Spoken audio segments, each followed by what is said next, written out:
Hello students, welcome to GATE classes by Team 2020. I congratulate each one of you for choosing to write the GATE exams. Today we will be learning about the general aptitude which takes about 5 to 6 marks in your exams.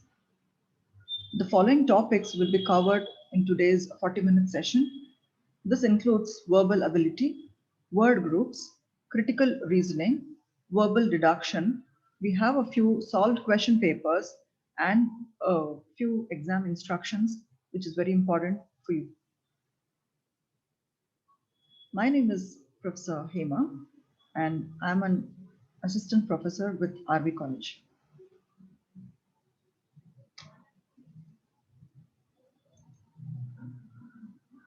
Let's start the first topic, verbal ability.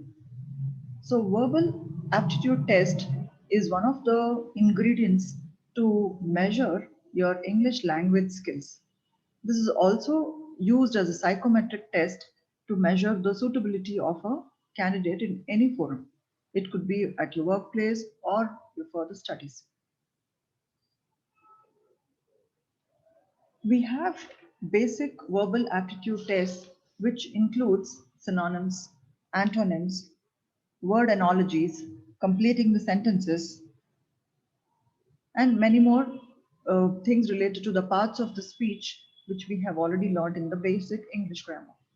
Also, we have complex verbal aptitude, which involves you to draw conclusions, understand the situation, and respond according to it. The most complex verbal reasoning is through a small passage and identifying the most logical statement to infer the meaning of the passage. So, that is the complex form of verbal ability. This helps you in making logical decisions, and the written passage is a little complex, though it will help you understand the inference that you need to draw from that. The next topic would be word groups. Word groups is nothing but a collective noun, which is a group of words. Here, it could be a special group which is all related. There are a few examples you can just look at. Bunch, when we say, we use it for flowers, we use it for grapes, cherries, or keys. We call it a bunch of keys, we call it a bunch of grapes. Similarly, crowd is for people. So when we have groups of people, we call them a crowd, which can be just people, admirers, protesters, shoppers. Then we call a flock. So this is usually used for a group of sheep or birds, usually the geese or the pigeons, which go in groups. We call them a flock. We also call gang for the group of people. It could be teenagers, thieves, criminals, and group is the most commonly used collective noun. Next, we have the critical reasoning. Critical reasoning is thinking on the foot, thinking for yourself, thinking in an informed reasoning, and it shows your state of mind, your conclusions, your understanding about a particular situation. So, this is very, very skillfully done in a way that you'll be very close to the answer, but you will not know the exact answer. So, critical reasoning is so important and it can be done by all of you. There is one example that you can understand what I'm trying to mean by critical reasoning. When they say all dogs have hair, therefore pets have hair, there is a connection between the dogs, the hair, the pets, and the hair. All right. But there's a agenda which is behind this. There's a hidden assumption which you are supposed to identify. So the answer necessarily is not at all about the hair. It could be about the dog and the pet.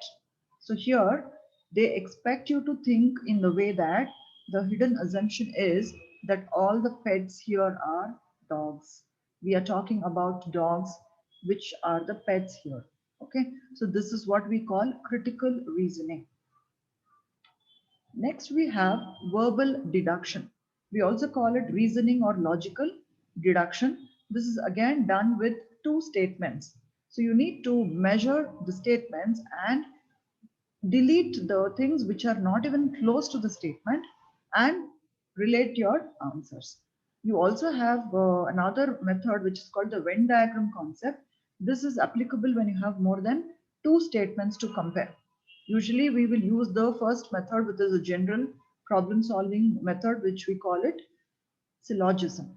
So syllogism is nothing but drawing an answer after deleting the options which are far away from the option given. There'll be a statement given and there'll be options that can be very, very closely related to the statement. So what we start doing is we start deducting or we start cancelling or deleting whatever is not required or which is not even very close to our statement. And then we'll try to get the minimum answers, compare them, and then draw the final answer. So you can look at the Venn diagram concept here, where there are more than two concepts. Okay, we're not getting into the Venn diagram concepts in detail because even in your mathematical skills this can be taught, but we will be touching upon only the pattern that is used for our English aptitude. Let's start with the paper from 2018. So here I'll be actually telling you what are the concepts used here among the four types of concepts that we are going to be expecting in the English paper. I'll tell you which methods have been applied. So here, if you observe, there's a sentence with two blanks and there are answers which are very, very similar and close. So this is where we all get confused and we lose our marks. So this is when we start applying our verbal ability. So how many words, how many synonyms, how many meanings we know of the words, that skill is going to be useful for us here. Now, the question says the dress dash her so well that they all immediately dash her on her appearance. Now, there are answers between two complemented. One is COMPLE, one is COMPLI. So now we need to understand the difference between the both. Complement, COMPLEMENT, means completing something. Okay. Whereas compliment, which is COMPLIMENT, means you're praising somebody. You're giving them a kind of recognition or you're praising them for the way they look. That's called a compliment.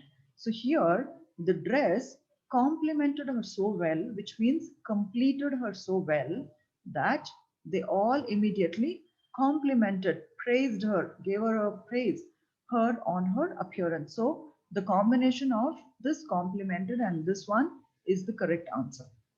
All right.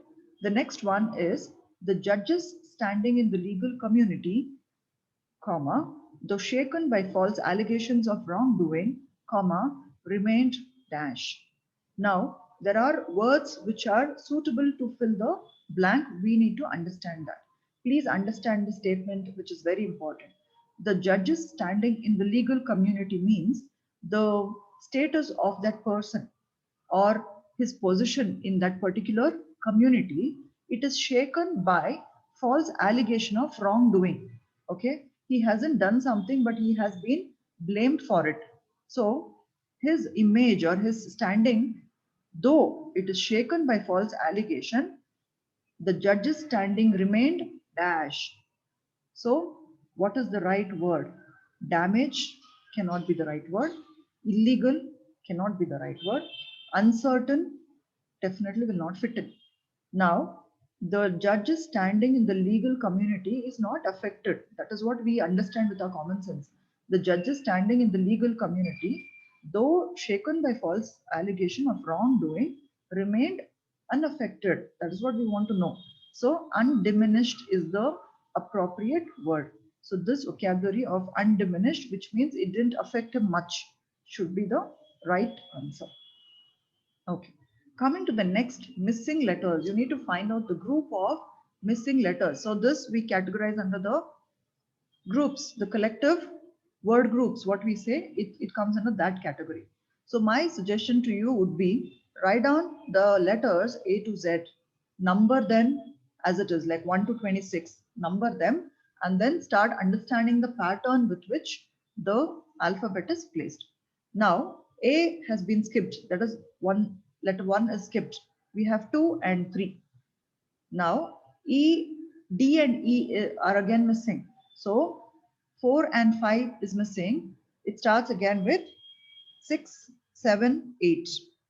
All right. Now, after 8, 9, 10, 11 are again missing. So the pattern, if you actually write down, you will be able to understand that letter 1, after that there is a break of 2 letters. After that, there is a break of 3 more letters. So the next break would be 4 letters. So after L, M, N, O, calculate 4 more letters, which will be P, Q, R, S. So if you skip them, the next alphabet will be T. So just look at the option. This is the only option which starts with alphabet T. Now to double cross check this answer, let's see the pattern. This is 2, this is 3, this is 4. So we need to have 5 letters. Here we have 5 letters. So this is the right answer. So this is how we have to quickly solve our general aptitude. The next one is from 2019 question paper. Now here we use these words like whom, which, that as a pronoun and adverb, what we call. So here they say the fisherman dash, the flood victims of their lives were rewarded by the government. Now, the closest answer to this gap is between whom and to whom. Definitely, when we talk about people, we don't use to which, we don't say that. Usually, these words are used for things or places, but not for human beings. Now, when we say the fishermen, it's about people. So, it will be either whom or to whom. Now, what we need to closely look at is there is a comma after fishermen. So, it's about them. The fishermen whom the flood victims of their lives were rewarded by the government. Next, some students were not involved in the strike. Now, this is another method of critical analyzing. So you need to understand which is the right word to be used for the statement that is given. They say some students were not involved. It is a negative thing, were not involved in the strike. Be very sure about your basic sentence because when you start reading the options, it will be very confusing. Some students, so some here means a few students were not involved in the strike. All right. So some who were involved in the strikes were students, they say. This is not right because it says were not involved. So this is positive, opposite to that. This is not the right sentence. Then it says no student was involved in the strike. There are some involved, so you cannot say no student. Here, look at the last sentence. Some who were not involved in the strike were students. It is somewhat matching with the same sentence. All right. But we are here doing the critical thinking. At least one student was involved in the strike. So between 3 and 4, if you actually see, logically, we know when they say some, it's at least one person is definitely there. So this is the best answer of the two. So third one will be your answer. Until Iran came along, India had never been dash in kabaddi. So until some time, which means there is a fixed period. It says had never. It is in the past tense. So the best word that can fit in is the past tense again. So until Iran came along, India had never been defeated in kabaddi. We don't use the word defeatish. Defeat is the present tense. Defeating is the present continuous. We don't use all of this. So defeated is the best answer. Now you have the next pattern, which is again your deletion, verbal deduction, where you will have to start ignoring the things that are not at all close to the passage. Now, this is for 2 marks again. Since the last 1 year, after a 125 basis point reduction in repo rate by the RBI, banking institutions have been making a demand to reduce interest rates on small saving schemes. Finally, the government announced yesterday a reduction in interest rates on small savings schemes to bring them on par with fixed deposit interest rates. Now, this is a small passage which is not easily understandable. So, let's see what is that we're supposed to do. Which one of the following statements can be inferred from the given passage. Now, this is a little difficult task. Let's see. We'll start concentrating on the information given step by step. So, they say since the last 1 year, which means this is just a temporary phase. All right. After a 125 basis point reduction in repo rate. So, there is a rate that is fixed by the RBI. So, they have done a basis, or there's a point that has been given, which is 125 points. That is a reduction in the repo rate. Now, banking institutions have been making a demand to reduce the interest rates on small saving schemes. Now, please understand there is a statement here which is something that has happened temporarily and it is done by the RBI, which means nothing, no other bodies can control RBI. The next sentence talks about other banking institutions and they are having a problem with few things. What is that? They want reduced interest rates on small saving schemes. So they have been demanding to reduce that.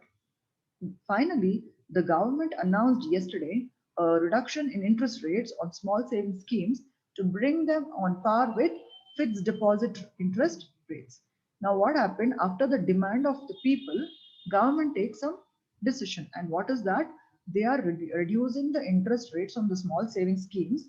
This is exactly why the demand was made, that they're trying to bring it at least equal to the fixed deposit interest rates. All right. So there are three elements to it. One is the Reserve Bank fixing one rate, which has happened temporarily. The second thing is banking institutions demanding for reduced interest rates on small savings schemes. And then the third part is that government finally has announced a reduction in the rates according to what these banking institutions demanded, and that is with in par with the fixed deposit interest rates. Okay, they're almost the same. So now there is some information that we need to give. What is that? Whenever the Reserve Bank of India reduces the repo rate, the interest rates on small savings schemes are also reduced.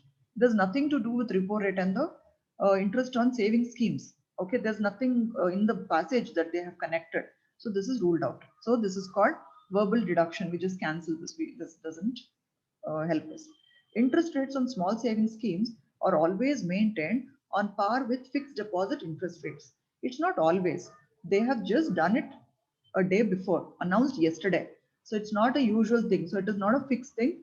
So this also is ruled out. Now, the government sometimes takes into consideration the demands of banking institutions before reducing the interest rate on small savings schemes. See, there is some connection between the government announcing and the demand of the banking institutions. So let's just hold this C option. The last one is a reduction in interest rates on small savings schemes follow only after a reduction in the repo rate by the Reserve Bank of India. May not be necessarily, because they say it's only happened the last 1 year, which means it's not dependent on the interest rates. So C is your best answer. You need to mark that. Okay. Now you have another small passage. See, again, this is talking about the following pairings, which is not correct. Please remember, this bold letters are for you to know that you can't blindly assume the combination. It's something which is not correct. So, the nomenclature of Hindustani music has changed over the centuries. Since the medieval period, Drupad styles were identified as Banis. Terms like Gayaki and Baj were used to refer to vocal and instrumental styles, respectively. With the institutionalization of music education, the term Gharana became acceptable. Gharana originally referred to hereditary musicians from a particular lineage, including disciples and grand disciples. Now let's identify which is correct and then we will get the answer, because we need to know our answer should be something which is not right. All right. So now they've given Drupad and Bani. See the first sentence we have. Since the medieval period, Drupad styles were identified as Bani. So they both are related. Next, they have Gayaki and Okal. Gayaki and Baj were used to refer to Okal, so they are also related. Next, Baj and institution. Baj is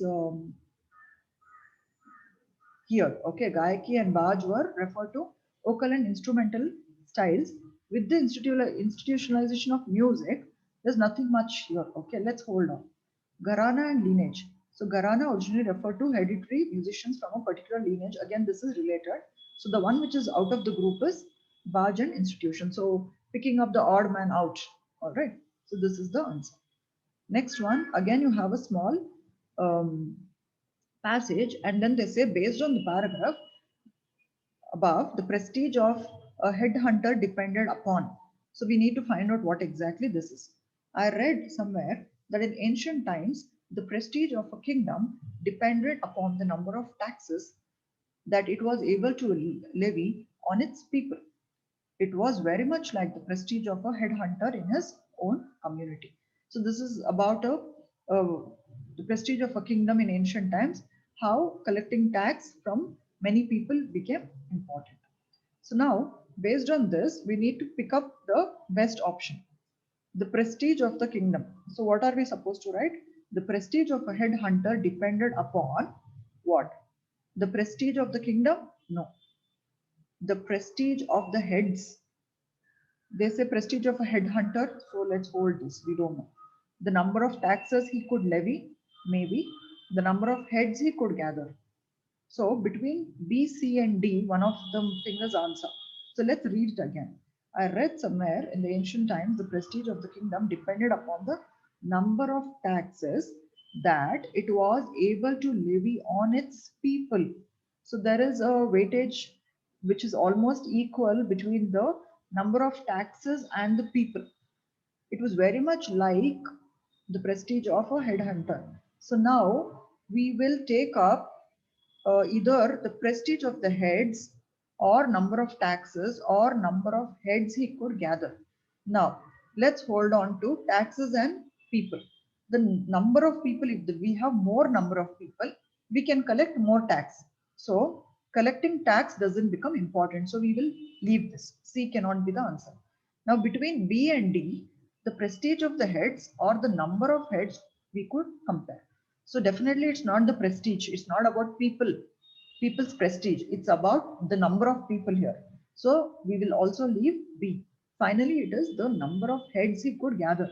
So the more people he gathers, the more tax he will get. So here, as a head hunter, the name itself has a head hunter. So that's a hint for you to say that it's number of heads. All right. Now this is the latest version 2020. This is from IIT Delhi. So this carries again 1 mark. Just look at it. You can also see prepositions. This is again your verbal ability. It comes under the verbal ability. So you have a combination of prepositions. Let's see. The untimely loss of life is a cause of serious global concerns as thousands of people get killed accidents every year while many others die. Diseases like cardiovascular disease, cancer, etc. Now we need to try and check if any combination fits in here. So here, when you say people get killed, we don't say from accidents. We don't say during accidents every year. We also don't say, from. So let's see. The next part says, while many other die, dash diseases. Of diseases is the right word though. From diseases we don't see. Okay. So this cannot be the answer. The closest answer and the correct one is in. Okay. Thousands of people get killed in accidents every year. Accident occurs, so they die or they lose their life in the accident. Okay. It's a process in the accidents, and others die because of something. So we say of diseases. So in and of is the best combination with the prepositions to fill. Next one, he was not only accused of theft, dash of conspiracy. This is called a conjunction. We need to bring in a conjunction to complete it. So he was not only accused of theft, rather, no, but also he was not only, this usually is a combination, not only but also is a combination. So he was not only accused of theft but also of conspiracy. So this suits the best. Let's try even C and D. He was not only accused of theft but even, that cannot be used. Rather than also cannot be the answer, because it is a pairing word, not only but also. Okay, is either or. neither nor. They're all paired conjunctions. So we have to use this. Okay, now there's an analogy. So this again comes under your verbal ability where you will be matching, see the relationship between first and second and bringing the same pattern of relationship in the third and fourth. Explicit, implicit, they are opposites or we call them antonyms. Here they have given express. So expressing is something which you tell, which you express, which happens naturally. All right.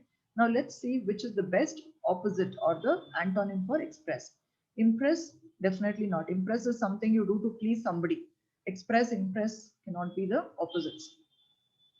Repress, we need to know the meaning to be able to write this. So repress means do something um, naturally, suppressing yourself naturally. All right, there is a difference between repress and suppress. It's a very thin difference. Suppress is by force.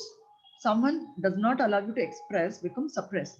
But when you naturally don't want to express, it becomes repress. That's the difference you need to know. Compress is done physically, like you pressing on something. You say there's a compressor in the fridge. Okay, this is a physical pressure that is put. All right. So we say squeezing or flattening something with pressure is compress. So repress is the better word because express is naturally done. Repress is also naturally done, whereas suppress is done by control. You're asking someone to be quiet or shutting their voice by control. It's called suppressing. Okay, so you should know the meanings and the antonyms, synonyms, and all that. Next. The Canadian Constitution requires that equal importance be given to English and French.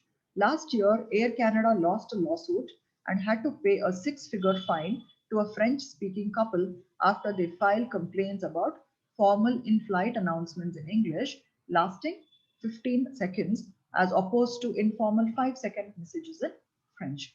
Now, the French-speaking couple, they were upset about what? So let's see. The whole idea about the paragraph is that the Canadian Constitution required they give equal importance to English and French. All right. In Air Canada, that means there was an announcement or there is a lawsuit that was lost by Air Canada because of the announcements, in which language to make the announcement, whether it should be English or French.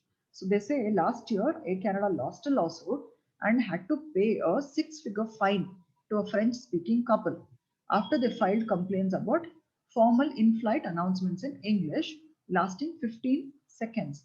So what happened? The Constitution has told that both English and French should be equal. Now, in the flight, there was an announcement made in English for 15 seconds, and the French-speaking couple had a problem with that, so they went and filed a case, and they also got the Air Canada was given a fine, or they had to pay a penalty only because the French message was announced only for 5 seconds, whereas English was announced for 15 seconds. As per the constitution, both had to be equal. All right. So with this, what do we understand? Why were this couple upset? The in-flight announcement was being made in English. Were they upset about that? Or the English announcements being clearer than the French ones? No. English announcements being longer than the French ones. This became the problem. That's the reason. Just concentrate on this 15 seconds and 5 seconds. That's the key for you. Okay. Equal importance being given to English and French. They were not upset because of that. Okay. They were upset because the announcements were made in both the languages, but English was given for 15 seconds than French. And because they are French, they had a problem with the timings. Okay, this is how our inferences should be drawn. Next, the global financial crisis in 2008 is considered to be the most serious worldwide financial crisis. So please know that the global financial crisis in 2008 was a financial crisis worldwide, which started with the subprime lending crisis in USA in 2007, which started with the subprime lending crisis. So this was the beginning. This started first and then this one. So which of the following sequences show the correct precedence? Here they have given you to find out the hierarchy, which started first, that you need to know. So first they have spoken about the subprime lending crisis in USA. The subprime lending crisis led to the banking crisis in 2008. So there are two things here. One is the banking crisis, one is the global financial crisis. Both are in 2008. With the collapse of Lehman Brothers in 2008, the subprime lending refers to the provision of loans to those borrowers who may have difficulties in repaying loans, and it arises because of excess liquidity following the East Asian crisis. So if you actually look at the whole paragraph, just see the main problem itself is repaying loans by people. And why did it all start? Because of excess liquidity following the East Asian crisis.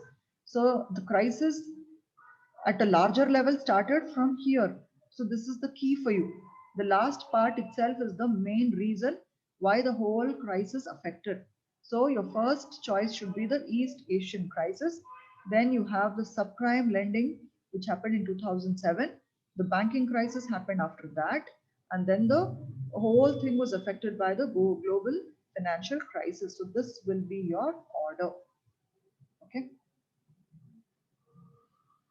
Next one, they are asking you to choose the appropriate word. So pick up the right word. Apparent lifelessness dash dormant life. So now this is like cause and effect. Okay. Apparent lifelessness, which means there's no energy, there's no life. That does it lead to, or that does it harbor, or it supports, or affect dormant life? So you need to know the meaning of all these words to be able to get the right word to fill your answers. So here, when we say lead to, it's a cause and effect. When we say supports, you can't use that. Affects, you can't say.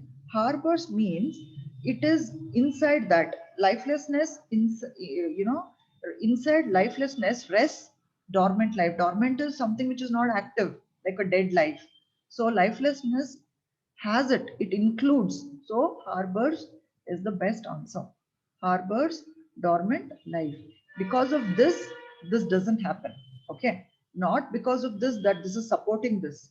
Okay. And because of this, it's not being affected. Basically, harboring means lifelessness itself carries this dormant life.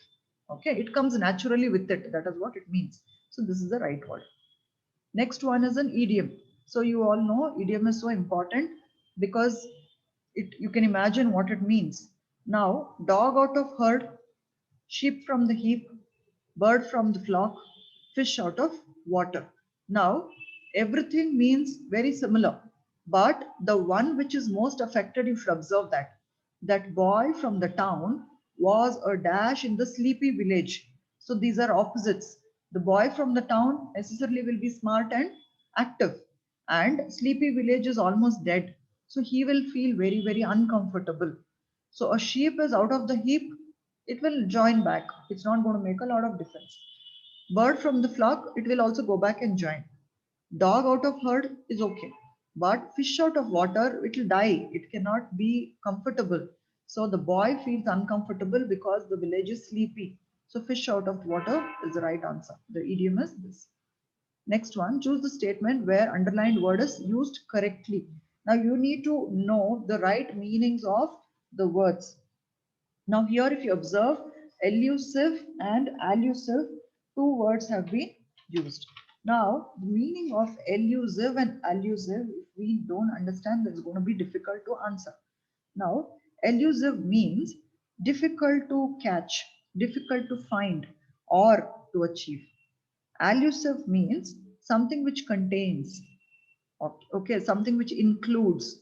Now you should use the right word in the which gives meaningful sentence. Okay. When the teacher eludes, that means if she cannot find, when she is finding it difficult to find out something, when the teacher alludes to different authors, he is being elusive. Is it the right one? Or when the thief keeps eluding the police, he is being elusive. Obviously, no, it is difficult to find the thief when you compare to the author. Author to a teacher or thief to the police. If you compare, you feel this is still better, right? So we'll keep B option. Next, matters that are difficult to understand, identify or remember are elusive. Do they contain in it? Not really. Mirages can be elusive, which means mirages contain, but a better way to express them is illusory. Okay, so this also sounds too complicated. So the closest or the best thing that we can understand is the B, which is because thief and the police, it is going to be difficult, right? So this is the better option when compared to the other ones. Now, the chairman requested the aggrieved shareholders to dash him. Okay, so here you see the options bear, bore, bear, and bear. So here bear means without, for example, barefoot when we say without your covering. Okay, bore with, we don't say that. Bear is, yes, to tolerate the cold, tolerate a person. The chairman requested the aggrieved shareholders, the people who are really angry shareholders, to bear with him, okay, to tolerate him. Identify the correct spelling. So manageable is the right spelling. Okay, so all these are your verbal abilities, which comes only with practice. Now, there is another question which is in this pattern. Tanya is older than Eric. Cliff is older than Tanya. Eric is older than Cliff. This might sound very confusing. The easiest method of solving this is write down the names. Tanya, Eric, and Cliff. Write down these people's name and start giving numbers to them. Okay, because this is about age. Tanya is older than Eric. Say Tanya is 12. Okay, Eric is 10. So Tanya will become older than Eric. Now Cliff is older than Tanya. So Cliff's age, say approximately, is 14. So Cliff will be older than Tanya. Now Eric is older than Cliff. Cliff, is that the right statement or not? They're saying if the first two statements are true, whether the third statement is true, false, uncertain, or data is insufficient. So what we can do is we'll start comparing. Tanya is older than Eric. So Tanya is 12, Eric is 10. Cliff is older than Tanya. Cliff is 14, Tanya is 12. So Eric is older than Cliff cannot be because Cliff is 14, Eric is 10. So this statement is false. Straight away you can say false. Next.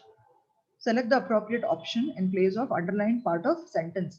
Increased productivity necessary reflects greater efforts made by the employees. You need to pick up the meaning of increased productivity here. So whether it's increase in productivity or increased productivity is necessary or increase in productivity necessarily or no improvement required. Definitely no improvement required is not the answer. Increase in productivity necessarily means they're not sure. So this is also ruled out. It's between these two. Increased productivity means increase in productivity. Okay, so this is how we mark the answers. So here again there are few statements which says no manager is the leader, all leaders are executives. Now you need to know whether this conclusion is right, which is no manager is an executive, no executive is a manager. So this is quite confusing. Okay, so the best thing is go through the answers. The only conclusion one follows or two follows or both of them don't follow or both are right. So we need to pick up one option. Here, when they say no manager is a leader, all leaders are executive, there is no sync at all. There is no sync between manager or leader or executive. All the three are different people. So neither of the conclusions will follow. This is your best option. Okay, now you need to get the opposite word of difference. Now the meaning of difference is to have respect, to consider, to regard somebody. You need to know the meaning of all of this to know whether you know the answer. Suspicion means what? Doubting. Resignation means to accept something undesirable. Aversion means like you don't like something, you're allergic. What is contempt? It's feeling worthless about somebody. Difference means having respect about somebody. So difference and contempt will be the opposites. Next, we lost confidence in him because he never dashed the grandiose promises he made, which means he never delivered on. He never did something. Okay, forgot cannot be, reneged on cannot be, delivered on the grandiose promise. Between these two, you should use this.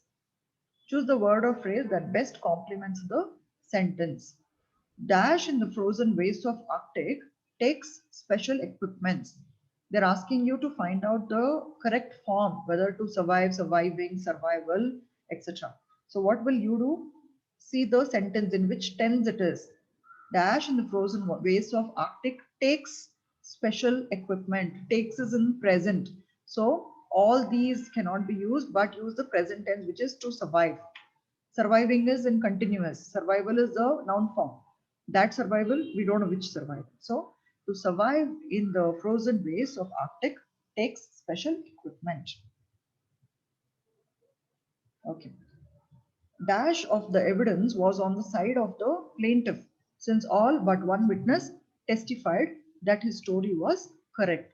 See, now you need to know the meaning of all this. Now, plaintiff is somebody who gets um, a person who brings a case against another person. So if he has a very strong evidence, only then can he do it. So he says there was but one witness who testified that his story was correct.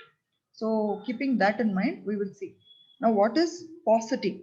Paucity means scarcity. So if he has no evidence or scarcity of evidence, he will not bring in this thing to the court at all. Witness, he will not even bring it to the court. Now, what is propensity? Propensity is the natural tendency. It's not like the evidence had a natural tendency. Now, accuracy. Accuracy is a close answer. Maybe the evidence or the proof was quite accurate. We don't know. So, preponderance. Preponderance means the quality of the evidence. So, between these two, you can consider the quality, because it says since all but one witness testified that his story was correct. So this is about the quality. Accuracy is for numbers. So this is the quality. So preponderance is the right answer. Nimbus clouds are dark and ragged. Stratus clouds appear dull in color and cover the entire sky. Cirrus clouds are thin and delicate, whereas cumulus clouds look like cotton balls. So if you observe, they have spoken about the kind of clouds and how they are. All right. So what can you infer from this? A cumulus cloud on the ground is called fog. This is not at all there. It is easy to predict the weather by studying clouds. No. Clouds are generally of very different shapes, sizes, and mass. Okay. There are four basic types of clouds, which are stratus, nimbus, cumulus, cirrus. So this is the accurate answer. All right. So that's your answer. Now, for all of you, the instructions will remain the same throughout your exam. So the question paper will have 16 pages. And if you find any mistakes in the question paper, please report it. And then you will have to write your register number, name, and the examination center on the places on the boxes that are mentioned, and that is on the right half of the ORS sheet or ORS. Use only HB pencils. Darken the bubble or the circle that is given under each digit of your register number and the letters corresponding to your paper code. My suggestion is draw a circle uh, alongside the border of your given circle and start coloring it without any gap. That's the best way to mark your answers. Okay, and then you have A, B, C, D, which you'll have to mark against the correct answer. And you cannot have two answers for one question. Even if you think it is wrong and you erase it, it has to be done neatly.